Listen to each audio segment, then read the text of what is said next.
और जो team select हुई है मेरे लिए थोड़ा सा सरप्राइजिंग था।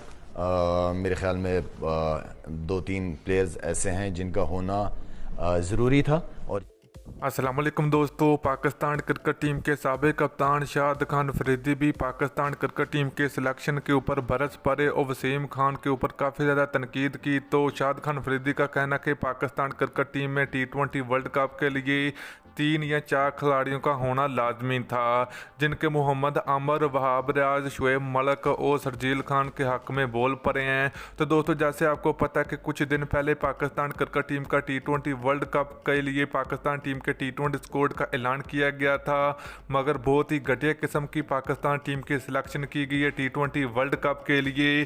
तो इस तरह शाद खान अफरीदी और बड़े बड़े खिलाड़ी भी मैदान में आ चुके हैं। तो इस वक्त पूरे पाकिस्तान में सोशल मीडिया पर टॉप 10 बन चुका है कि पाकिस्तान की ये सिलेक्शन बिल्कुल बेकार है।